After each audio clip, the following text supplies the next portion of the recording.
좌로 인사하겠습니다. 잘 되고 있습니다. 행복합니다. 한 번 더 인사할까요? 당신이 역사의 주역입니다. 네. 여러분은 운명을 믿으십니까? 운명, 데스티니, 운명. 아니면 여러분은 뭐 운이 좀 좋은 편입니까? 어떻습니까? 오늘 운빨이 좋습니까? 운이라는 말은 어떤 일이 잘 이루어지는 것을 뜻하죠. 그러니까 운이라는 것은 이미 정해져 있어요. 그러니까 이제 인간의 힘으로 어떻게 할 수 없는 게 뭘까요? 운이라고 얘기하는 거예요. 그래서 우리 뭐 운이 좋다 그러면 요즘에는 뭐 금손 뭐 이렇게 얘기하고, 운이 좀 안 좋다 그러면 뭐라고 얘기합니까? 똥손이다. 여러분 금손입니까? 똥손입니까? 어떻습니까? 여기에 이제 운이라는 말에 명자, 목숨 명자를 붙이면 뭐가 될까요? 운명입니다. 운명. 그러니까 운과 마찬가지로 이 모든 일이, 이 삶과 죽음이 다 모든 게 뭐라고? 이미 정해져 있다. 이게 뭐라고요? 운명이라는 거예요. 여기에 비롯해서 운명론이라는 말이 생겼습니다. 운명론. 운명론은 온 세상의 사건은 모두 미리 정해져 있고 또 그렇게 되도록 이미 다 세팅이 되어 있기 때문에 인간의 노력으로는 바꿀 수 없다라는 거예요. 다시 여쭤보겠습니다. 운명을 믿으십니까?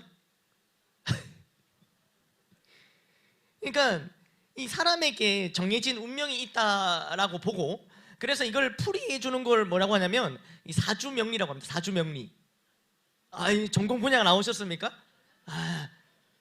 그러니까 인간의 운명은 태어나는 순간, 그러니까 첫 딱 숨을 내뱉는 순간 인간이 이제 그 운명이 정해진다. 이렇게 해서 이 사주명리에서 가장 중요한 게, 사주가 뭐냐면 네 가지 기둥입니다. 네 가지 기둥. 그래서 우리가 태어난 연, 월, 일, 시, 이게 이제 네 가지 기둥이죠. 한번 참고 자료를 한번 띄워주시면, 이렇게 이거 혹시 익숙하다? 예. 처음 보는 거다. 잘하셨습니다. 네. 이건데 이제 네 개의 기둥이 사주예요. 그래서 태어난 연, 월, 일, 시 각각의 하나가 이제 기둥이 되죠.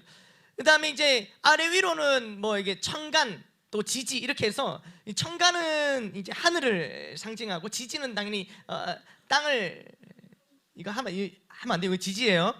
이거 하면 안 되는데, 근데 이제 이거 보시면 이제 위에 이제 천간은 오행해서 뭐 이제 플러스 마이너스 뭐 이제 이렇게 해서 양과 음 해갖고 10가지, 위에는, 밑에는 12지 간, 이렇게 해서 24시간을 2시간씩 나눈 겁니다. 그럼 12개가 되죠. 그러니까 이거 이제 우리가 아는 뭡니까? 자축인묘, 진사오미, 신유술회, 이거 이제 2시간씩 나눠갖고, 그러니까 위에 10개, 밑에 12개, 이게 종합해갖고 이제 네 가지 기둥 해서 아래 위로 하늘과 땅 이렇게 딱 조합해갖고, 그럼 칸이 몇 개예요? 8개. 8개에 이제 글자가 하나씩 딱 붙여요. 그러면 이걸 뭐예요? 이게 팔자입니다. 굉장히 말씀 깨달아야 되는데 오늘. 그래서 이걸 이제 보는 걸 뭐라고 하냐면 사주팔자 본다. 8개 이제 글자를 본다, 이렇게 얘기하는 거예요. 사주명리, 사주팔자. 그러니까 이제 좀 더 보충하면 사주에는 따르는 또 운이 있다는 거예요. 운이. 그래서 이제 사주가 태어나는 순간 주어지는 거예요. 그러니까 이걸 뭐 비유하자면 자동차에 비유하는 거예요. 그러니까 태어나자마자 뭐 벤츠 타는 사주도 있고, 태어나자마자 하여튼 벤츠, 차 조심하게 얘기해야 됩니다. 그 차를 타시는 분들이 태어나자마자 말 타는 분도 있고 뭐 그렇습니다. 그러니까 이게 달라요. 이건 태어나자마자. 근데 이게 이제 자동차, 이렇게 사주라면 운이 있어. 운은 뭐냐면, 운은 길이에요. 길. 그러니까 사주를 내가 타는 또 길이, 이렇게 길이, 운이 좋은 거야. 그러니까 길이 탄탄대로다. 그러면 이제 좋은 거고, 길이 이제 운이 안 좋아. 그럼 내가 벤츠를 타더라도 험한 길로 가는 거야. 이게 운. 그래서 뭘 봐요? 사람들이 운세를 보는 거예요. 오늘의 운세. 오늘의 운세. 그러니까 사주팔자, 이런 사주팔자를 타고난 나의 오늘의 길은 평탄한가, 뭐 또 내일은 좀 안전한가, 길에 위험한 건 없는가, 이거 이제 운세를 보는 거죠. 그럴싸합니까? 혹시 오늘 뭐 운세 보고 오신 분 있습니까? 오늘 운세 봤는데 교회를 가십시오. 운세가 딱 나오면 그래서 오늘 교회 마음껏 웃지 못하는 걸로 진짜 보셨네. 오늘 오전에 목사님께서 이 운세 얘기를 하시는 거, 오늘의 운세 깜짝 놀랐습니다. 제가 오늘 이거 저기 사주팔자 이거 이렇게 하고 있는데 이 운세 얘기를 하셔갖고 그 스포츠 신문 보면 그 특별히 이렇게 보면 뭐가 있어요? 오늘의 운세가 딱 있죠. 저는 한 번도 그걸 본 적이 없습니다. 스포츠 신문은 많이 봤는데 오늘의 운세는 한 번도 본 적이 없어요. 그러니까 재미로라도 본 적이 없어요. 이 뭐라고 적어놨나 이렇게라도 안 봤어요. 아예 한 번도 본 적이 없단 말이죠. 근데 오늘 말씀을 준비하면서 알아보다가 한번 봐볼까? 아니 오로지 이거 이 설교, 이 참고용 준비하려고 그러니까 그래서 이제 이왕 하는 거 이제 제대로 해야 되니까 제가 어머니한테 제가 오늘 몇 시에 태어난지 물어봤어요. 그러니까 제가 39년이 돼서야 제가 몇 시에 태어난지 드디어 알았습니다.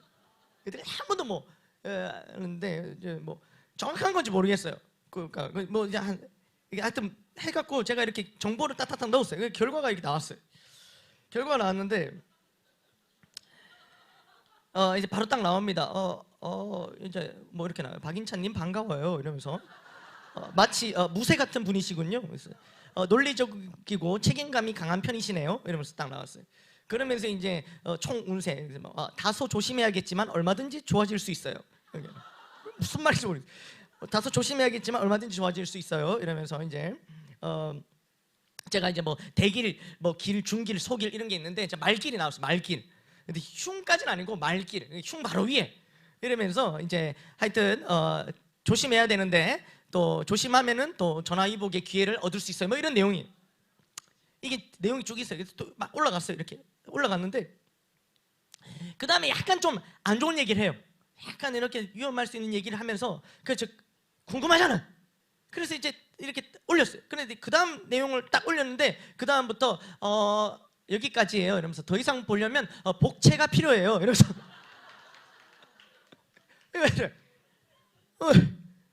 이거 어떻게 해야 돼요? 네? 봐요 말아요? 그쵸? 그러니까 바로 신속하게 결제를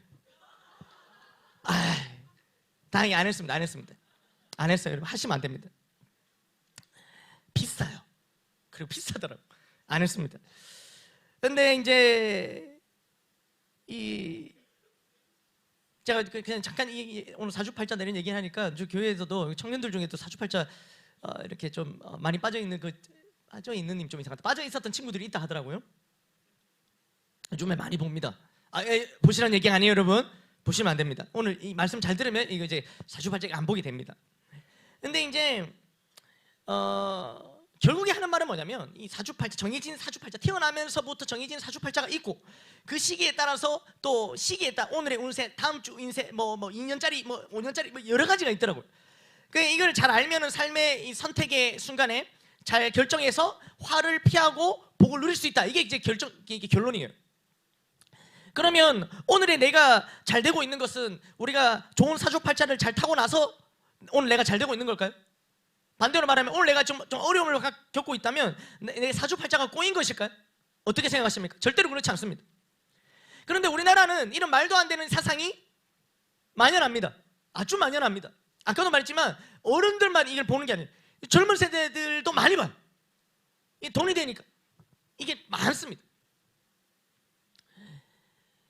예수님을 믿는 사람들조차도 우리 뭐 서로 간에 팔자 좋네 이런 얘기를 합니다. 팔자 좋네. 그러니까 이 의미를 알면은 이 말을 절대로 쓰면 안 되는 거죠. 절대로 쓰면 안 됩니다.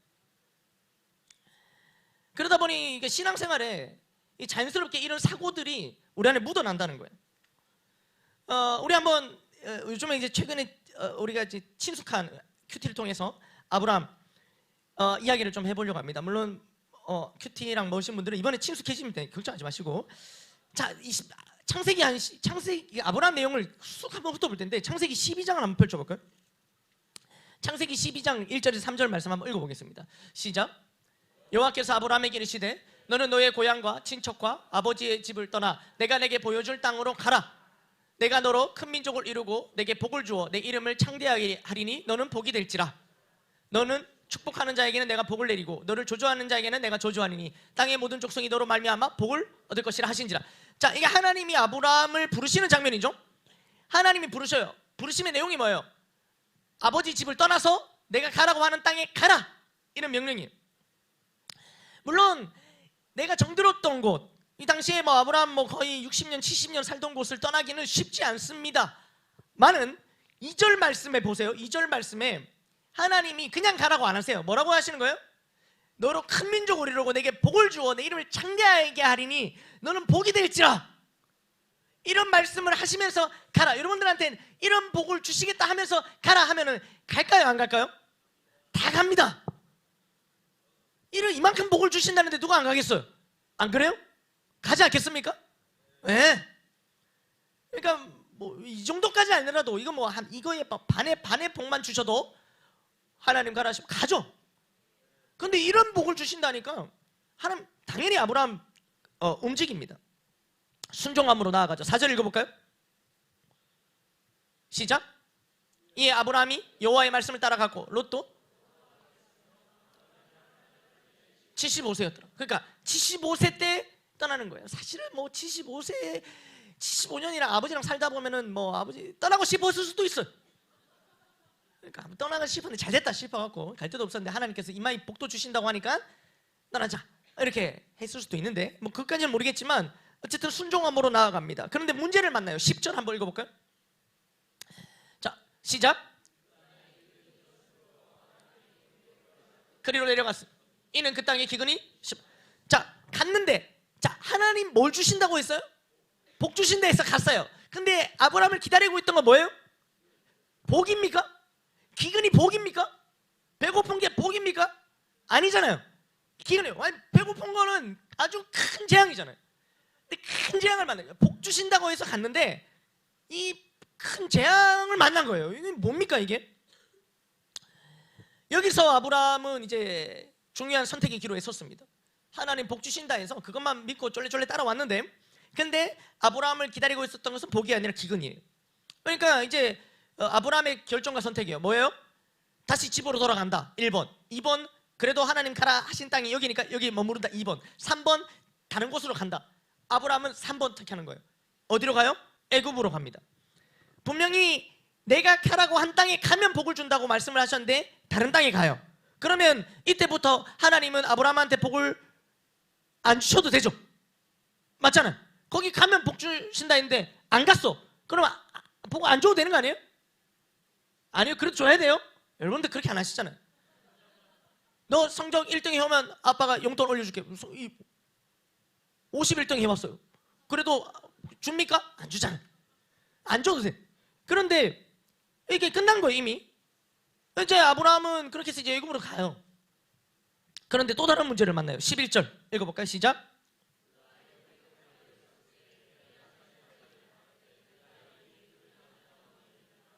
네. 그러니까 기근은 해결되었을지 모르나 다른 근심 걱정이 생깁니다. 뭐가 문제예요? 아내 사라가 너무 아름다웠던 것이 문제가 됩니다. 이때 사라의 나이는 몇 살입니까? 최소 65세 이상입니다. 그러니까 65세에 너무 아름다운, 그러니까 사라는 127세까지 삽니다. 그러니까 인생의 한 절반 정도 딱 살아는. 그 당시에도 상당한 미모를 유지했습니다.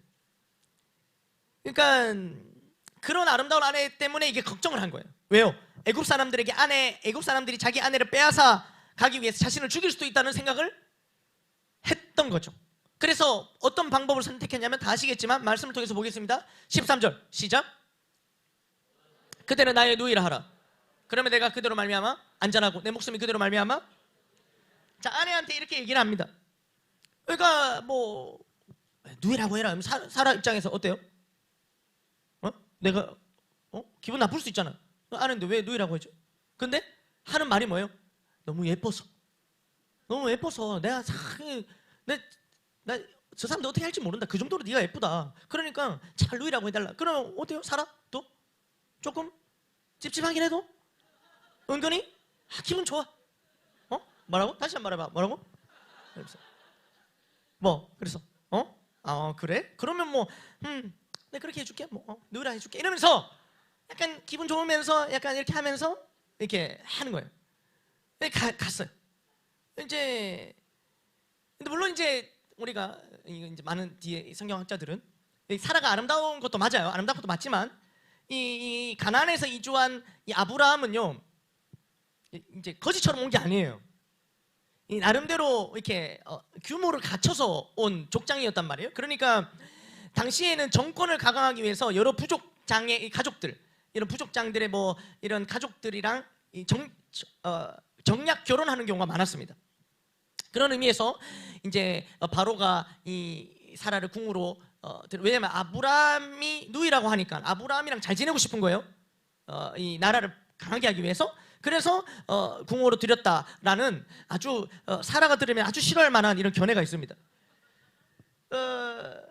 어쨌든 간에 아브라함이 사라를 누이라고 안 했으면 안 벌어질 수도 있는 일이 일어나요. 15절 읽어볼까요? 시작.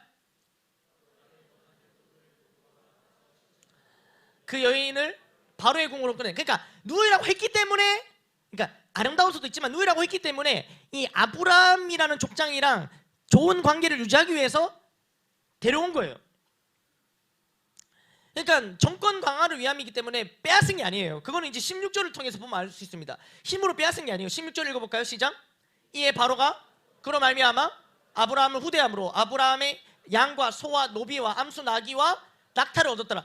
이걸 막 다 주는 거예요, 재산을. 그러니까 빼앗은 게 아니죠. 이거를 나라를 강하게 하기 위해서 이 하나의 전략적인 관계를 맺은 겁니다.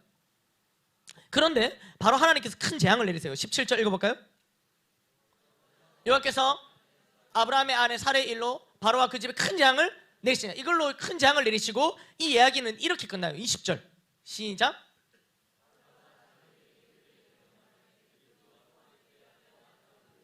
그의 모든 소유를 이렇게 이야기가 끝납니다. 그러니까 결론은 어떻게 돼요? 아브라함 입장에서 사라도 되찾았고 양, 소, 노비 또 낙타까지도 다 얻어서 나오게 됩니다. 아브라함에게는 굉장히 좋은 결과죠. 아브라함이 잘한 걸까요, 그러면? 그러니까 아브라함이 아주 좋은 선택과 결정을 내려서 그래서 좋은 결과를 얻은 겁니까? 아브라함은 역시 잘 될 운명이었던 걸까요? 아브라함 사주팔자를 잘 타고 나서 이런 걸까요? 이런 겁니다. 심지어 이 일 후에 바로 이게 12장에 있었던 일인데 13장에 어떻게 표현하냐면 이 일 후에 13장 읽어보겠습니다. 시작. 1절 2절 13장 1절 2절 없어요? 제가 읽어드릴게요. 아브라함이 애굽에서 그와 그의 아내와 모든 소유와 롯과 함께 네겝으로 올라가니 아브라함에게 가축과 은과 금이 풍부하였더라. 이때 부자가 돼요.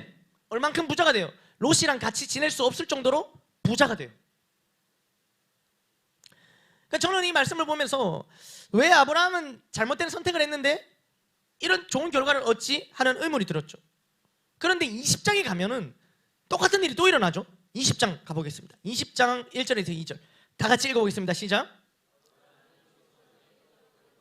가데스와 수사 그랄에 거류하여 그의 아내 사라를 2절 다 같이 읽으셔야 됩니다. 시작.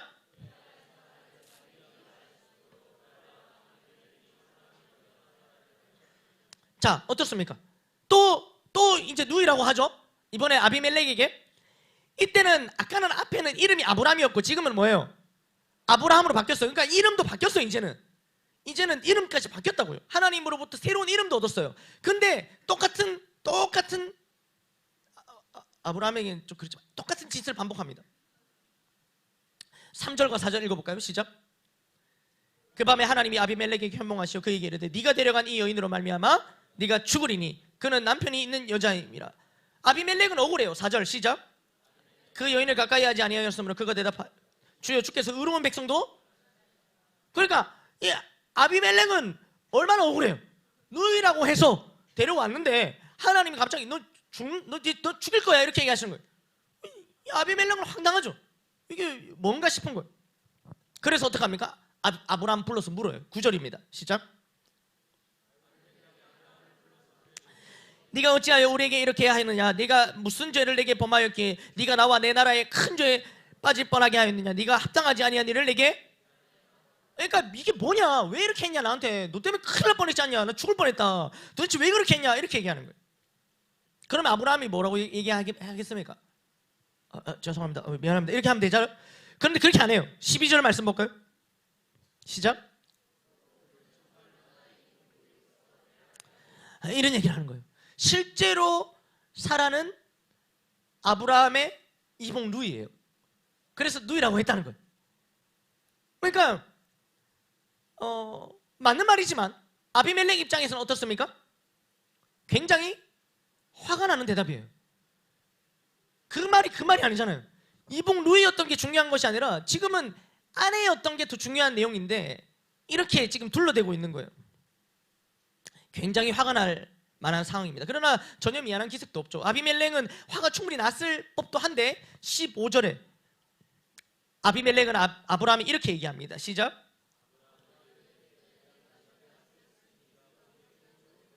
막 땅을 줘요. 14절에는 어떻게도 합니까? 14절 말씀도 있습니까? 아비멜렉이 양과 소와 종들을 이끌어 아브라함에게 주고, 그러니까 또 뭘 줘요? 양, 소, 재산을 또 줘요. 그리고 사라도 돌려보내요. 아까랑 똑같은 일이 일어나죠. 분명히 앞에 12장과 마찬가지로 지금 아브라함이 제대로 잘 한 게 있어요, 없어요? 제대로 선택해서, 내가 잘 선택해서 좋은 결과를 얻었어요? 아니에요. 분명히 잘못된 선택과 결정을 했는데 결론은 앞에도 그렇고 이번에도 그렇고 좋은 결과를 얻습니다. 그러면 우리는 이 두 가지 사건을 보고 어떤 생각이 듭니까? 아브라함은 어떤 선택을 해도, 어떤 삶을 살아도 이미 정해져 있는 운명, 정해져 있는 운명대로 복을 받는 것일까? 그러니까 요즘에 아이들 말로는 이런 걸 뭐라 해요? 이런 사건, 이렇게 이러면 뭐라고 해요? 될 놈 될, 이런 얘기를 합니다. 될 놈 될. 어차피 아브라함은 어떻게 결정을 해도 괜찮은 거예요. 왜요? 잘 돼. 내가 속여서 잘못했는데 재산 얻어서 나오고, 또 속여서 잘못했는데 또 재산 얻어서 나오고, 올해는 조금만 뭐 잘못해도 막 하나님의 징계와 막 어려움과 막 이런 걸 받는 것 같은데, 아브라함은 그게 아니에요. 아브라함은 이렇게 적극적으로 잘못하는데도 계속 재산이 불고 부자가 되고 계속 잘 돼요. 뭡니까? 될 놈 될입니까? 또 어떤 다른 측면에서 보면 아브라함은 자기네 방법, 그러니까 자신의 술수와 거짓말 때문에 아내가 잡혀가요. 그러니까 처음부터 아내라고 했으면 안 잡혀갔을 수도 있어요. 그런데 자기가 아내라고 말했기 때문에, 잘못된 그 선택 때문에 아내가 잡혀가는 좋지 못한 일을 당하기도 합니다. 그렇다면 아브라함이 겪은 이 좋지 못한 일은 앞선 아브라함의 좋지 못한 선택 때문일까? 이런 생각도 하는 거예요. 역시 선택과 결정이 중요하구나. 그래야 복을 받는구나. 아니면 어려움을 받는구나. 이런 생각을 하다가도 마지막에 보면은 다 되찾고 막 더 얻어가는 걸 보면 역시 될 놈 될인가? 운명은 정해져 있나? 팔자가 좋구나, 아브라함은. 이런 생각을 또 하게 되는 거예요. 아브라함의 삶에 일어난 이 일이 만약에 이렇게 보인다면 우리도 우리 자신도 모르게 이 사주팔자나 이런 운세, 이런 운명론 같은 것들이 우리 생각과 마음을 지배하고 있는지도 모릅니다. 오늘 우리가 내 삶 가운데 어떤 일이 일어났어요. 좋지 못한 일이 일어났어요. 그러면 대번에 어떤 생각을 합니까? 내가 뭐 잘못했나 지난날? 이런 생각 안 하십니까? 그러니까 그래서 이게 뭔가 그때 이런 일, 그러니까 부부간의 사이가, 그럼 내가 그때 그 선택을 잘못했나?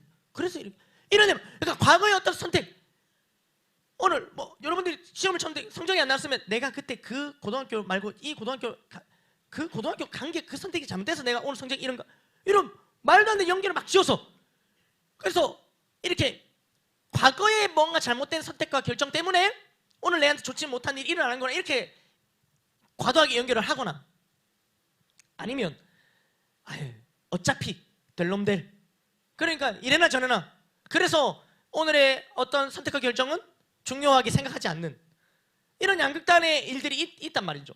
근데 이것은 다 어디서 비롯합니까? 아까도 말했듯이 이 사주팔자, 이러한 내용들이 우리의 생각과 마음 가운데 우리도 모르게 신앙을 가지고 있는 우리 중에, 우리 마음 가운데도 이렇게 은연중에 쑥 들어와 있다는 거예요. 결론부터 말씀드리면 우리는 이 사주팔자에 의해 어떤 선택과 결정을 내리더라도 바꿀 수 없는 운명대로 살아가는 사람들이 아닙니다. 우리는 화를 피하고 복을 받기 위해 정해진 사주팔자대로 오늘의 운세대로 살아가야 하는 사람들도 아닙니다. 우리는 우리의 걸음을 인도하시는 하나님을 바라보며 살아가야 하는 사람들이에요. 우리가 계획하여도, 우리가 잘못된 선택과 결정을 하여도 하나님은 끝내 바른 길로 인도하십니다. 오늘 주제 말씀 한번 읽어보겠습니다. 다시 한번 시작. 아니 말씀 9절 16장 9절. 자, 운명 이제 얘기하면 안 된다니까. 16장 9절 시작. 사람이 그의 걸음을 인도하시는 이는 여호와시니라. 아멘. 이건 그냥 외우십시오. 사람이 마음으로 자기의 길을 계획할지라도 그의 걸음을 인도하시는 이는 여호와시니라. 그러니까 우리가 계획하여도 결국에 그 걸음을 인도하시는 이는 하나님이시다. 그러니까 이걸 우리는 뭐라고 다시 표현하냐면 이걸 하나님의 섭리라고 이야기하는 거예요. 하나님의 섭리. 그러니까 운명이랑 섭리가 비슷한 게 많아요. 운명도 결국 일어날 일이 일어나는 거예요. 그러면 섭리도 뭘까요? 하나님의 섭리도 결국 일어날 일이 일어납니다. 그럼 뭐가 다릅니까? 이런 이제 의문이 또 남는 거죠. 운명도 결국에는 운명이 정해진 거 아닌가? 섭리도 결국 섭리가 정해진 거 아닌가? 이렇게 이야기할 수 있지만 이 섭리와 운명 사이에는 가장 큰 차이가 하나 있는데 그것은 이 운명에는 아무런 이유와 목적이 없어요.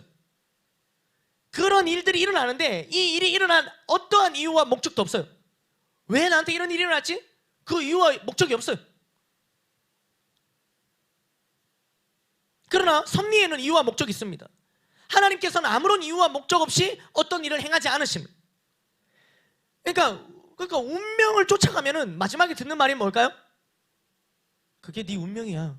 이런 말을 듣는 거예요. 저한테 왜 그런 말 들었어요? 그러니까 그런 말 자주 하는구나. 자, 그러니까 뭐 결국에 나한테 왜 이런 일이 일어납니까? 뭐라고 얘기한다고요? 그게 네 운명이야. 그러니까 거기에 대한 아무런 이유와 목적이 없다라는 거죠. 그러나 하나님의 섭리는 그렇지 않습니다.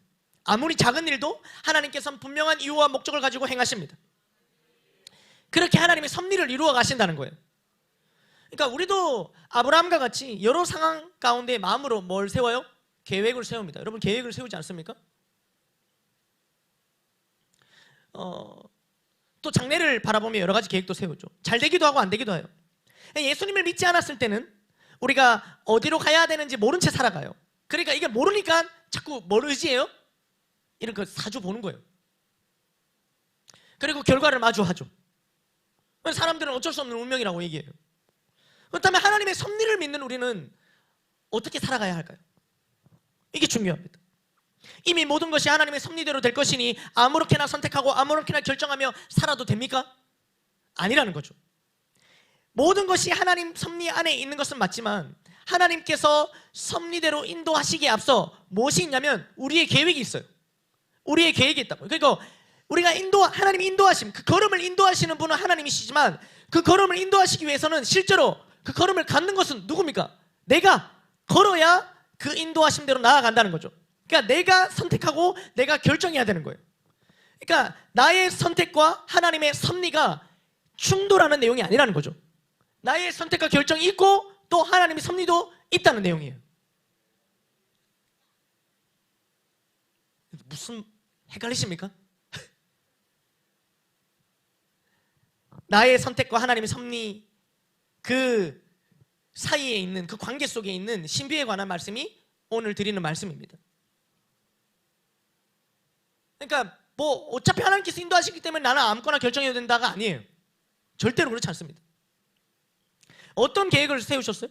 어떤 계획을 세워도 하나님께서 섭리대로 인도하시기 때문에 나는 계획을 안 세워도 된다, 그게 아니에요. 여러분 오늘 뭐 오후 예배를 이렇게 듣기를 계획을 마음으로 세웠는데 근데 하나님께서 그 걸음 인도하셔갖고 여기 앉혀갖고 오늘 내 계획대로 티키지 못하고 여기 앉아 있는 겁니까?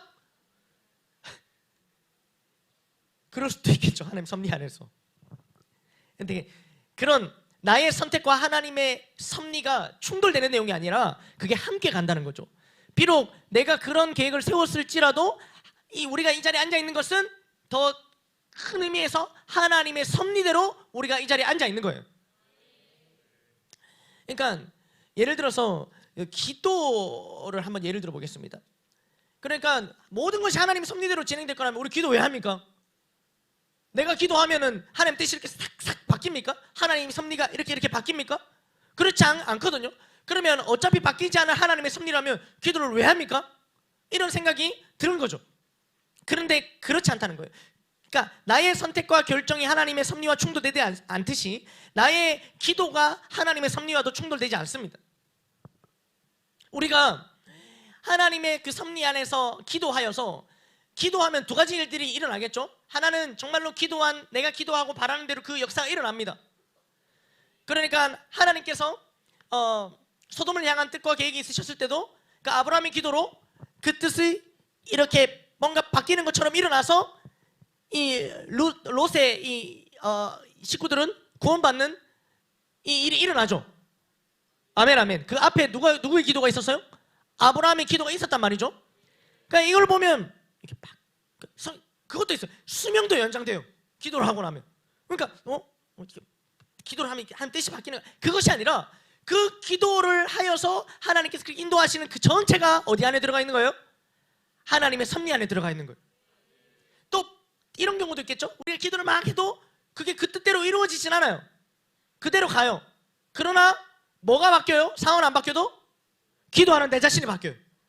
그래서 내가 기도하기 전에는 이 상황을 받아들일 수 없는, 절대로 내가 이걸 받아들일 수 없는, 나를 힘들게만 하는 상황이었지만 그 기도하는 시간을 통해서 이 상황을 받아들일 수 있는 나로 변화가 됩니다.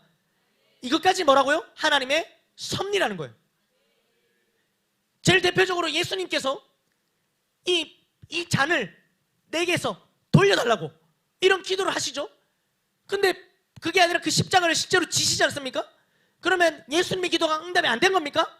그게 아니라는 거예요. 예수님이 기도하든 말든 하나님 뜻을 정했기 때문에 어차피 예수님은 쓸데없이 기도를 하신 거야, 이게 아니라는 거예요.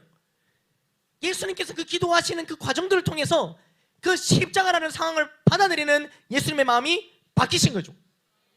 그것이 뭐라고요? 하나님의 섭리라는 거예요. 그러면 기도해야 됩니까? 안 해야 됩니까? 기도해야 되는 거예요. 그렇기 때문에 하나님의 섭리가 존재할지라도 우리가 어떤 선택을 하느냐, 어떤 결정을 하느냐 중요합니까? 안 중요합니까? 굉장히 중요하다는 거죠.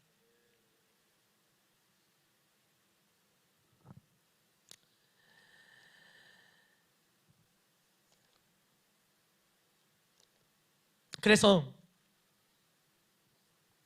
우리는 하나님의 섭리를 이렇게 믿고 신뢰할 때 일어나는 일이 있습니다. 우리 안에. 그게 뭐냐면 과거에 집착하지 않아도 되는 거예요. 하나님의 섭리를 믿는 사람들은 과거에 집착하지 않아도 됩니다. 아멘, 아멘. 그러니까 과거에 나의 그 선택, 그 결정, 그것 때문에 오늘 내 삶이, 앞으로의 내 삶이 다 결정된 게 아니에요. 내가 그때 그 선택 때문에 지금의 내 모습이 그것 때문에 이 모습이고, 그 선택 때문에 지금의 모습이 이 모습이 거기 때문에 앞으로도 이 모습일 것이다. 그러니까 이렇게 가지 않는다고요. 이 사이에 뭐가 작용합니까? 하나님의 섭리가 작용한다는 거예요. 아멘, 아멘. 이미 내 삶이 이제는 다 결정 나버린 게 아니에요. 우리가 태어나는 순간 숨 뱉는 그 연원 일시 4주에 의해서 결정 나버린 우리의 팔자가 아니라는 거죠. 절대로 그렇지 않습니다. 이것이 하나님을 믿을 때, 하나님의 섭리를 믿을 때 일어나는 일입니다. 아멘, 아멘. 그러니까 사주팔자 왜 봅니까?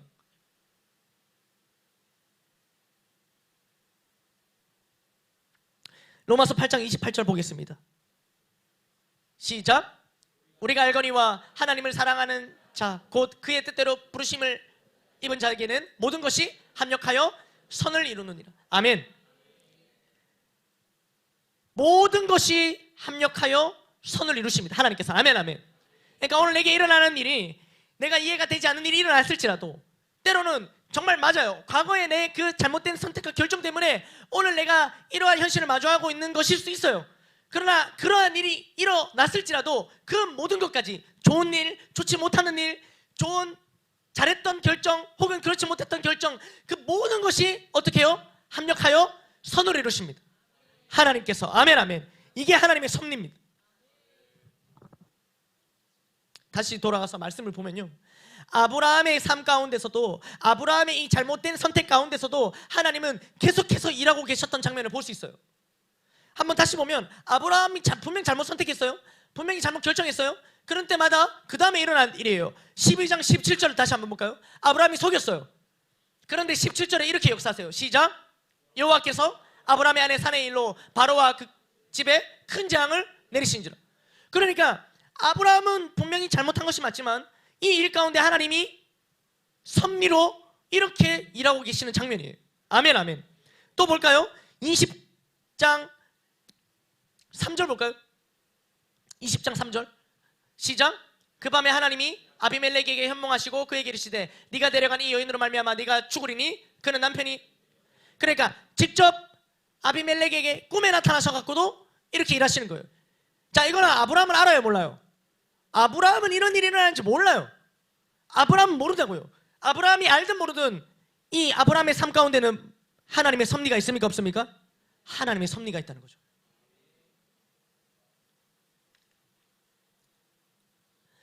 이러한 일들을 통하여 아브라함은 어떤 결론에 이르렀을까요? 내가 아무렇게나 이렇게 막 거짓말하고 이렇게 아무런 선택과 아무렇게나 결정해도 결국 하나님을 복 주시는구나, 이런 결론에 이르렀을까요? 절대로 그렇지 않습니다.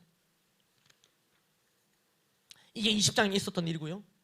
그리고 22장에 우리가 잘 아는 아브라함 이야기의 하이라이트가 나옵니다. 뭡니까? 이삭을 바치는 대목이에요. 그는 자기 독자 이삭을 하나님께 바칩니다. 9절과 10절 말씀 읽어보겠습니다. 22장 9절 10절 말씀입니다. 없습니까? 있네요. 시작.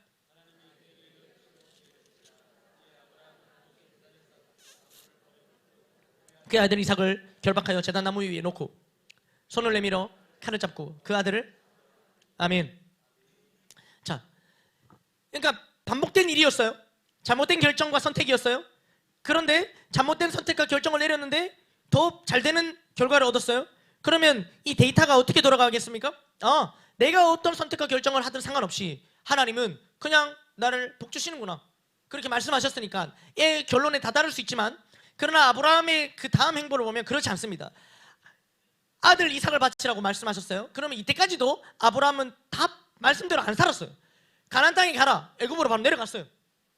그래서 이 속이는 일이 잘못되는 것을 알려주셨는데도 20장에 다시 그런 일들을 반복합니다. 그러니까 말씀대로 산 적이 없어요. 지난날에 그렇게 안 살았단 말이에요. 그러면 네 독자 이삭을 바치라 라는 말씀도 아브라함 입장에서 어떻게 할 수 있어요? 불순종할 수 있죠. 싫습니다 할 수 있죠. 거절할 수 있죠. 그런데 아브라함은 그렇게 하지 않습니다. 독자 이삭을 묶어서 칼로 내리치려는, 정말로 실제로 죽인 것 같은 일이 일어난다는 거죠. 하나님 말씀대로 선택하고 결정합니다. 한마디로 하나님 말씀에 순종합니다. 그러고 난 다음에 일어난 일이죠. 13절과 14절 읽어볼까요? 시작.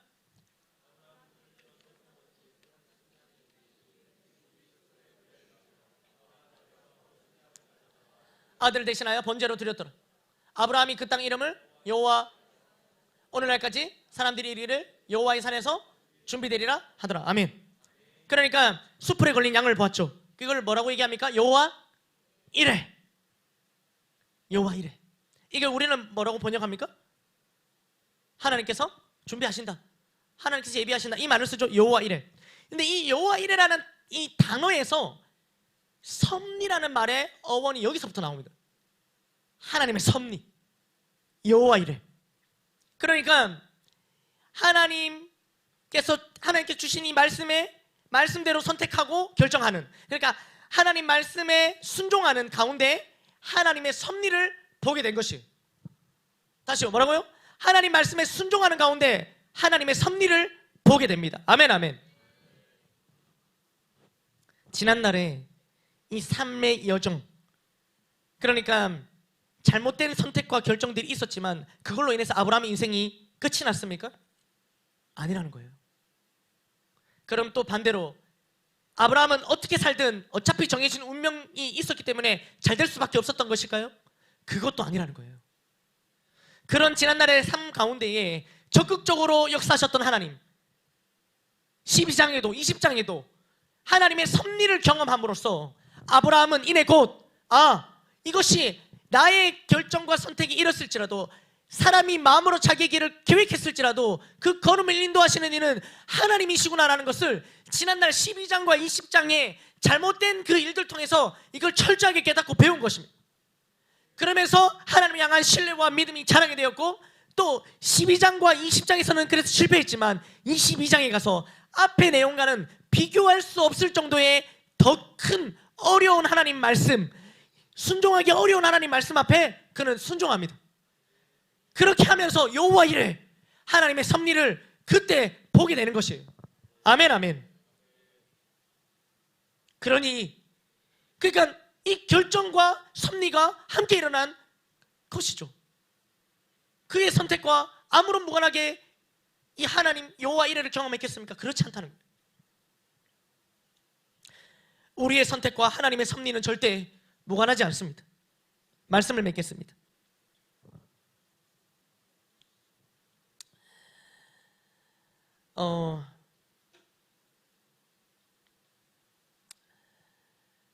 여러분 어떤 마음으로 무엇을 계획하고 계십니까? 마음으로. 우리 다 계획이 있으시잖아요. 지금도 마치면 할까 이런 마음으로 계획이 있으시잖아요.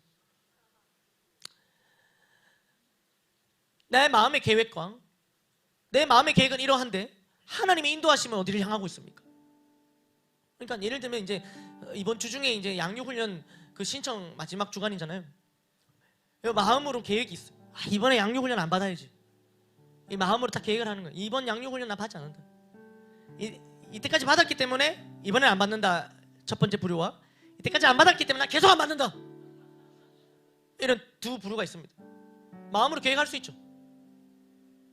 근데 하나님이 인도하시면 어디를 향하고 있습니까? 그렇지, 양육훈련 받지 마라, 그래, 이런 길로 인도하고 계십니까?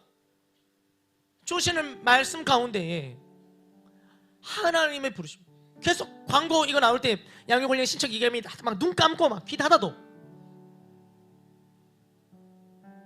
막 양육반 A, B 막 올라오잖아요. 세례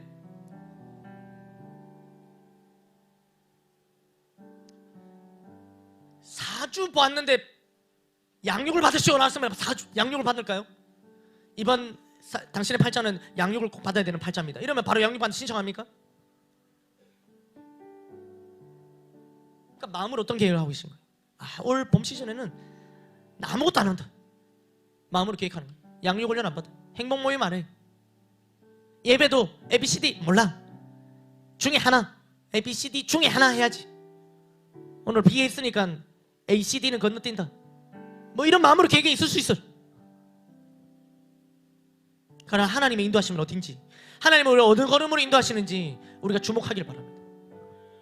또 반대로 그런 마음으로 우리가 그런 결정을 내릴 수 있겠죠. 양육훈련 안 받아 있으면 이번 시즌 양육훈련 안 받는 결정을 내릴 수 있어요. 그러면 우리는 그 잘못된 선택이었기 때문에 완전히 망하는 결과를 도출됩니까? 그렇지도 않습니다. 양육훈련 안 받아도 이런 말 좀 위험하지만 괜찮아요. 그런데 하나님의 인도하심대로 우리가 걸음을 가지 않아도 괜찮아요. 아브라함도 괜찮았잖아요. 중요한 건 뭐예요? 시간이 가요. 세월이 흘러가요. 아브라함이 계속 마음으로 계획하고 하나님의 인도하심대로 반대로 가는 동안 아브라함은 늙어갔어요. 아까 오전에도 목사님 말씀하셨죠? 하나님이 응답을 주시는데 힘겹게 해서 100세가 돼서 주신 것이 아니라 아브라함이 준비되는 과정이 그만큼 걸렸다는 거죠. 우리가 마음으로 어떠한 것도 계획할 수 있고 우리가 걸음을 어떠한 곳으로 내비둬도 그렇게 걸어집니다. 그러나 그 걸음을 인도하시는 분은 하나님이라 하신다는 이 하나님의 섭리에 관한 말씀을 믿을 때 우리의 걸음이 어디로 향해야 되는지, 그것이 오늘 다시 주시는 말씀을 통하여 깨달아진다면 우리의 마음의 계획을 돌이키고 우리의 걸음을 인도하시는 하나님의 그 걸음, 그 인도하심대로 나가보는 저와 여러분이 되기를 원합니다. 또 한 가지, 우리 지난날 돌아보면 뭐 5년 전, 10년 전, 1년 전, 아니 일주일 전, 아니 어제 우리는 정말 수많은 잘못된 선택과 결정들을 했는지 몰라요. 그래서 때로는 오늘 나의 삶의 불통이 지난날 과거의 나의 잘못된 선택과 결정 때문인 것은 아닐까? 이것이 뭔가 족쇄가 되어서 우리를 계속 사로잡고 있습니다. 그래서 내 인생 더 볼 것도 없다는 거예요. 왜? 망해버렸으니까. 아니, 우리가 잘못된 선택과 결정을 내리는 그 순간에서도 하나님은 섭리하고 계셨습니다. 오늘 아브라함이 잘못된 선택과 결정을 내리는 그 순간에도, 반복해서 잘못된 결정과 선택을 내리는 그 순간에도 하나님은 하나님의 섭리대로 일하고 계셨음을 우리가 믿음의 눈을 들어 보기를 원합니다. 더불어 앞으로도 하나님은 이 모든 일 가운데 합력하여 선을 이루어 가실 것입니다.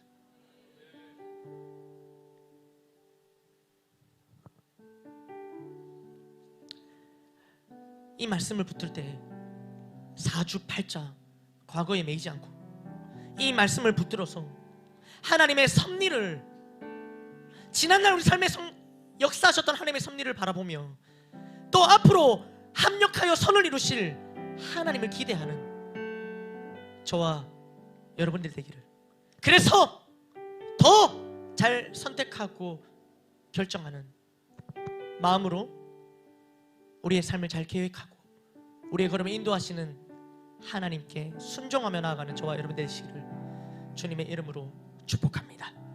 모든 영광 하나님께 올려드립니다.